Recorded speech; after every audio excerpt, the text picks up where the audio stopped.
Ciao a tutti, bentornati sul mio canale, oppure benvenuti se questo è il primo video che guardate su questo canale. How's it going, guys? Sorry if the lighting is bad, I don't have much lighting, so I'm kind of working with what I got. And yeah, this is student living for you. I don't have fancy stuff, this ain't no Gordon Ramsay channel. Work with me. So, thank you guys for joining in. If you're new here, hello. Today we are going to attempt to make gnocchi alla Sorrentina. I've never made it personally. I've always been wanting to. I just haven't. I don't know why. But I've been watching the Pasta Queen, or Nadia, make it, and it sounded really good, so I guess I'm gonna give it a shot.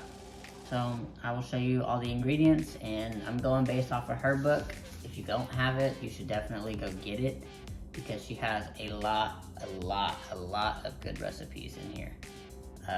No, this is not sponsored. I just really like her cooking and watching her videos and stuff. So I wanted to do a recipe from her book. I might do quite a few recipes. It might be a series. I don't know. We'll see. But yeah, let's get started. Okay, so we have everything that we need. Her recipe book calls for 3 tablespoons of extra virgin olive oil, fresh basil leaves. Calls for fresh basil leaves, but mine seem to be wilting and dying, if you cannot tell. Whatever. 28 ounces of canned whole peeled tomatoes. We use Mutti, and they're whole. She recommends smashing the tomatoes with your hand instead of an immersion blender. I think it's a good idea too, because if you do, break open those seeds in there, it will add a bitter taste, and we don't want that. She also says to add sea salt, which we have some, and some homemade gnocchi. I didn't feel like making homemade gnocchi, so we do have store-bought. Don't shame me. I just don't feel like making any right now. She only calls for 5 ounces of mozzarella, but I like a lot of cheese. This is an 8-ounce ball, but I also have another one just because I might want it extra. And then 60 grams or 2 ounces, or it's like about 3/4 cup of finely grated Parmigiano-Reggiano, which I am about to grate. I just haven't done it yet. So yeah, let's get all the ingredients ready and I will be back. Okay, I just finished grinding up the cheese, or grating the cheese, I should say. And now we're gonna smash the tomatoes, and they are going to splatter some. If you can't hear my cat, she's yelling in the back. But while you are prepping your ingredients, you should preheat your oven to 450. One of these tomatoes just shot me. I wasn't kidding when I said that it will splatter. So just be careful and make sure you're not wearing clothes you care about, or that's white, because this might happen to you. So you want to bring a pot of water to a boil, which is over there by the left. And we are going to heat up the olive oil and the garlic in this pan, and then throw some basil in it. We'll call that 3 tablespoons. And it says you want about 2 cloves of garlic, some torn up pieces of basil, and you want to add in your tomato sauce.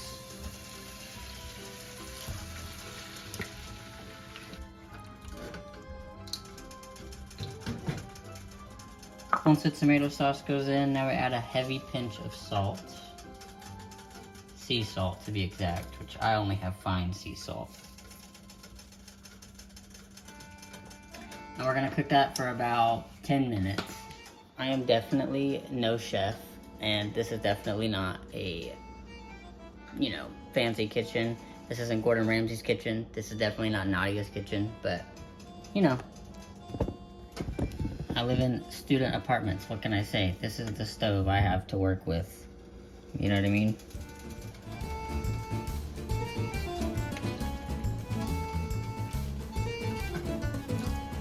Once your water comes to a boil, you want to put some salt in it. And then go ahead and put your gnocchi in. Make sure they don't stick. You're gonna let those cook. They usually take about, 2-ish minutes. Once they start floating up to the top, they can come out, and then they'll be ready. You will need an oven safe pan. I'm not for sure if mine is, so I'm just gonna use a separate baking pan and put that in there. Oh, it smells so good. I wish the girls were here so they could try it right when it's fresh, but they're both working. So since I don't work, this is my work. YouTube is my full-time job. As you can see, starting to float up to the top. And when they're floating, that means they're done. So you can just scoop out some of them at a time and go ahead and put them in your sauce. And you just keep doing that until they're all in there. Okay, now you can mix everything up. Looks amazing already. Okay, once you've mixed your gnocchi into your sauce, we are going to take that mozzarella ball from earlier and just kind of tear it up, spread it all around. It doesn't have to be perfect, it's all gonna get mixed up anyways. And then baked. If you don't like a lot of cheese, obviously you don't have to put as much, but if you do like cheese or extra cheese, you know, add as much as you want. There's definitely not some kind of rule that you have to follow for this dish. Everyone's taste buds are different, everybody's preferences are different. So once you're done adding the mozzarella in, you are going to add your Parmigiano-Reggiano and give it a good mix, and then we're gonna throw it into the oven. And if you don't have an oven safe pan, like I don't, then you can always throw it in a baking dish and that will work too. Put a little bit of that on there. And you can mix everything around. Like I said, if you don't have a baking pan, or a pan you can put in the oven, then you can just toss it in a baking dish, not a big deal. Promise you it won't change anything. And then you can even throw some more mozzarella on top, just for some extra. If you want to, of course. And then you can always add some more Parmigiana. Okay, we are gonna put this in the oven at 450 and bake it for around 10 minutes, or until all the mozzarella and cheese has melted and formed a crust. Okay, now that the oven has gone off, we can pull it out and I will show you what it looks like fresh out of the oven. Man, if only y'all could smell how good this smells. Ugh.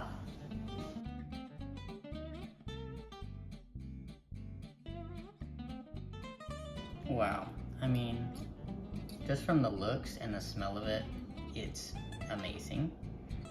I can't, wow. Trying to get a mixture of like all the cheese and everything.